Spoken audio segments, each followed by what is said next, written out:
Hello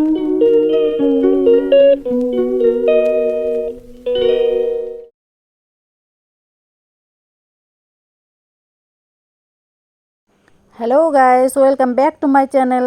তো এবারে আমি আরও একটা নতুন ভিডিও নিয়ে এসেছি। তো আজকে কি রান্না করব সেটাই দেখাবো। তার জন্য আমার লাগবে হচ্ছে কাঁঠাল। তো আমি দেখো এই যে গাছে এসে গেছি, আবার সেই গাছের থেকে কাঁঠাল পেড়ে নেব, একদম টাটকা টাটকা কাঁঠাল। তো কাঁঠাল দিয়ে আর চিকেন দিয়ে রান্না করব। দেখো আমি কাঁঠাল পেড়ে নিয়েছি। এবারে হচ্ছে তোমাদেরকে দেখাচ্ছি, দেখো কি সুন্দর একটা কাঁঠাল পেয়েছি, দারুণ একদম নিখুঁত কাঁঠাল পেয়েছি। এবারে এই কাঁঠালের রেসিপি করব। তার জন্য লাগবে হচ্ছে পেঁয়াজ। তো তার জন্য আমি 3টে পেঁয়াজ ভালো করে কেটে ছুলে ধুয়ে নিয়েছি, 2টো টমেটো নিয়েছি, 2টো রসুন নিয়েছি, আর লাগবে হচ্ছে 2টো আলু। তো আরও কি কি লাগবে আমি তোমাদের সঙ্গে শেয়ার করব। তো এর সঙ্গে লাগবে হচ্ছে আদাটাকে তোমাদেরকে দেখাচ্ছি না। তো যাই হোক, এবারে দেখো আমি পেঁয়াজগুলোকে কুচি কুচি করে কেটে নিয়েছি, এরকম পাতলা পাতলা করে লম্বা লম্বা করে পেঁয়াজগুলোকে কেটে নিয়েছি ঠিক এইভাবে। আর টমেটোগুলোকে এইভাবে কেটে নিয়েছি, 2টো টমেটো। তো দেখো এই যে আদা কুচিয়ে নিয়েছি, রসুনগুলোকেও কুচিয়ে নিয়েছি। আর দেখো একটু রসুন আমি এইভাবে রেখে দিয়েছি, আস্ত রসুন। আর এই হচ্ছে আলুগুলোকে এইভাবে একটা আলুকে 8 ফালা করে নিয়েছি। এবারে আমি চিকেনটাকে ধুয়ে রেখেছিলাম, তো চিকেনের মধ্যে দিয়ে দিচ্ছি হলো দই, একদম থকথকা দই ঘরে পেতে রেখেছিলাম আমি। তো এবারে দিয়ে দিচ্ছি হলুদ। দই দিলে না মাংস একটু সফট হয় আর টেস্ট একটু বেড়ে যায়। তো ওই জন্য আমি মাংস রান্না করতে দই ইউজ করি। তো হলুদ আর দিয়ে দিলাম নুন পরিমাণ অনুযায়ী, যে যেমন নুন খাই সেভাবে দিলেই হলো। আমি যেমন নুন খাই সেই হিসাবে দিয়েছি। আর মশলা বেটে রেখেছিলাম, এখানে আছে একটু পেঁয়াজ, টমেটো, জিরে আর হচ্ছে ধনে। তো মশলা করে রেখেছিলাম, তো মশলাটা দিয়ে দিলাম, যতটুকু মশলা লাগবে দিয়ে দিলাম। মাংসটাকে এবারে ভালো করে আমি মাখিয়ে নেব। যেহেতু দই দিয়েছি আর আমি কাঁচা সর্ষের তেল দিই না, তো অনেকে কাঁচা সর্ষের তেল দেয়, আমার কাঁচা সর্ষের তেলটা ভালো লাগে না, সেই জন্য আমি মাংসর মধ্যে কাঁচা সর্ষের তেল দিই না। পাঁঠার মাংস করলে তখন একটু তেল দিই, আর যখন চিকেন রান্না করি তখন আমি তেলটা দেই না। তো যাই হোক, এবারে মাংসটাকে ভালো করে আমি ম্যারিনেট করে নেব। চিকেন তো খুব নরম থাকে, সেই জন্য বেশি মাখার দরকার নেই, তবুও আমি মোটামুটি মেখে নিয়েছি। তো মাখা হয়ে গেছে, এবারে আমি ঢাকনা দিয়ে রেখে দিচ্ছি কিছুক্ষণ রেস্টে। তো এবারে চুলাতে আমি কড়াই বসিয়ে দিয়েছি, কড়াই গরম হওয়ার পর দিয়ে দিলাম সর্ষের তেল। আমি সবসময় রান্নাগুলো সর্ষের তেলেই রান্না করি, সাদা তেলে শুধু লুচি ভাজি যখন তখনই করি। তো যাই হোক, তেল গরম হয়ে গেছে, এবারে আমি দিয়ে দিলাম তেজপাতা আর সাদা জিরে, আর 2টো শুকনো লঙ্কা ফাটিয়ে দিয়ে দিয়েছি। তো এবারে সবগুলো ফোড়নকে উল্টে পাল্টে ভালো করে ভেজে নেব। তো যখন লাল হয়ে গেল তখন আমি আলুগুলোকে দিয়ে দিলাম, আর আলুগুলোকে বেশ লাল লাল করে ভেজে নেব। আমার আলুগুলো ভাজা হয়ে গেছে, এবারে উঠিয়ে নিচ্ছি, এক এক করে সব আলুগুলোকে উঠিয়ে নিচ্ছি।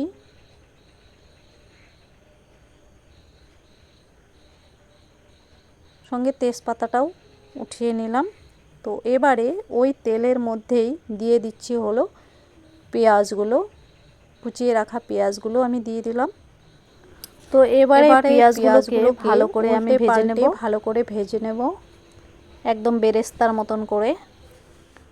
অনেকে পেঁয়াজ বাটা দেয়, কিন্তু আমি মাংসতে পেঁয়াজ বাটাটা কমই দেই, কিন্তু আজকে দিয়েছি। মশলার মধ্যে একটু পেঁয়াজ বাটাও দিয়েছি। এবারে একটু নুন দিয়ে দেব আর একটু হলুদ দিয়ে দেব। কালারটা তাতে ভালো আসবে। পেঁয়াজটা ভেজে নিলে বেরেস্তার একটু সেন্ট হয়, সেই জন্য আমি পেঁয়াজগুলোকে ভেজেই নেই। কাঁচা পেঁয়াজে আমার রান্না বেশ ভালো লাগে না, সেই জন্য আমি পেঁয়াজগুলোকে যখনই মাংস রান্না করি পেঁয়াজগুলোকে এইভাবে বেরেস্তার মতন করে ভেজে নিই। তাতে মাংসর সঙ্গে পেঁয়াজটা মিশে যাবে ভালো করে, আর মাংসর টেস্টটা একটু বেড়ে যাবে, কালারটাও ভালো আসবে। তো এবারে আমার পেঁয়াজগুলো প্রায় ভাজা হয়ে এসছে। এবারে দিয়ে দেব আমার বেটে রাখা বাকি মশলাটুকু। এখানে তো আগেই বলে দিয়েছি আছে পেঁয়াজ, রসুন, একটুখানি রসুন, একটু আদা, টমেটো, জিরে গুঁড়ো আর লঙ্কা, শুকনো লঙ্কা দিয়েছি। তো একবারে সমস্ত কিছু মশলা করে রেখেছিলাম, কিছুটা মাংসর সঙ্গে মেখে নিয়েছি, বাকিটা পেঁয়াজের সঙ্গে দিয়ে দিলাম। তো এবারে মশলাটুকুও পেঁয়াজের সঙ্গে ভালো করে উল্টে পাল্টে ভেজে নেব। তাতে পেঁয়াজগুলো বেশ গলে যাবে আর মশলাটুকুও কাঁচা গন্ধ করবে না। এবার একটু হলুদ দিয়ে দিলাম। যখন তেল ছেড়ে আসবে তখন আমি দিয়ে দেব মাংস। তো দেখো মশলাটা খুব সুন্দরভাবে হয়ে এসছে। দেখো আমার মশলাটা হয়ে গেছে, পুরো লাল হয়ে গেছে। এবারে এই যে কষিয়ে রাখা মাংসটা সেটা দিয়ে দিলাম। দই দিয়েছি সেই জন্য জল জল হয়ে গেছে, তো কোনো প্রবলেম নেই, ওই জলটাতে মাংসটা সেদ্ধ হয়ে যাবে। এবারে মশলাটাকে মাংসর সঙ্গে ভালো করে উল্টে পাল্টে মিশিয়ে নেব। তো আমার ভিডিওটা যদি তোমাদের ভালো লেগে থাকে আমার পাশে থেকো, একটু সাবস্ক্রাইব করে দিও, লাইক শেয়ার কমেন্ট করে দিও।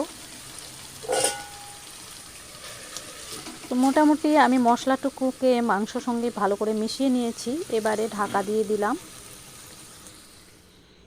তো ঢাকা দেওয়ার পর কিছুক্ষণ পর আমি ঢাকাটাকে আবার উঠিয়ে নেব। দেখো মাংসর কালারটা কি সুন্দর এসছে, একদম লাল টকটকে। এবারে প্রায় মাংসটা হয়ে এসছে। যেহেতু আমি কাঁঠালের রেসিপি করেছি, তো কাঁঠালের সঙ্গে আবার কষাবো, তাই মাংসটাকে খুব একটা বেশি কষানোর দরকার নেই। মোটামুটি কষিয়ে নিয়েছি, প্রায় হয়ে এসছে। দেখো সুন্দরভাবে কষিয়ে নিয়েছি।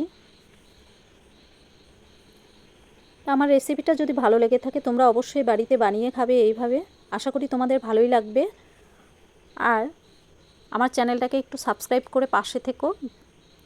তো এবারে আমি মাংসটাকে নামিয়ে নিয়েছি, উনুনে আবার কড়াই বসিয়ে দিয়েছি। দিয়ে দিচ্ছি আবারও সর্ষের তেল। তেলটা গরম হয়ে এসছে, দেখো ফুটি ফুটি বেরিয়েছে। তো এবারে আবার দিয়ে দিলাম একটা তেজপাতা, আর সঙ্গে দিয়ে দিলাম আরেকটু সাদা জিরে। এবারে শুকনো লঙ্কা দিয়ে দিলাম ফাটিয়ে। তো শুকনো লঙ্কা, জিরে, তেজপাতাটাকে আবার ভালো করে উল্টে পাল্টে ভেজে নেব। দেখো লাল লাল হয়ে এসছে। তো এবারে বাকি যে মশলাটুকু ছিল সে মশলাটুকু আমি জল দিয়ে গুলিয়ে রেখেছিলাম, তো মশলাটুকু দিয়ে দিলাম। আর মশলার মধ্যে দিয়ে দিলাম হলুদ। তো এবারে মশলাটুকু আবার ভালো করে ভেজে নেব।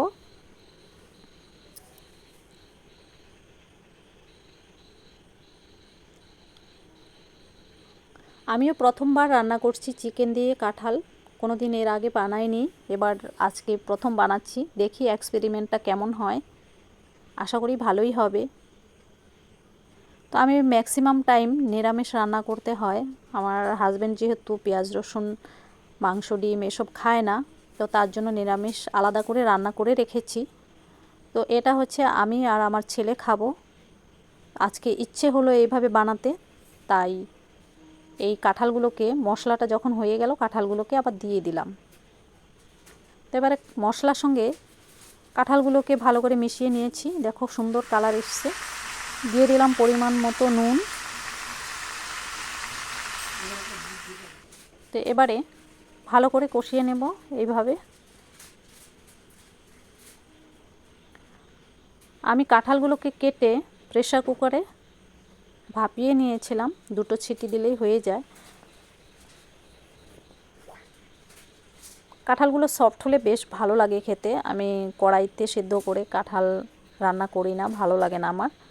ওটার কালারটাও একটু কেমন যেন হয়, আর তাছাড়া কেমন যেন লাগে। তো আমি প্রেসার কুকারেই যখনই রান্না করি তো প্রেসার কুকারে একটু ভাপিয়ে নিই।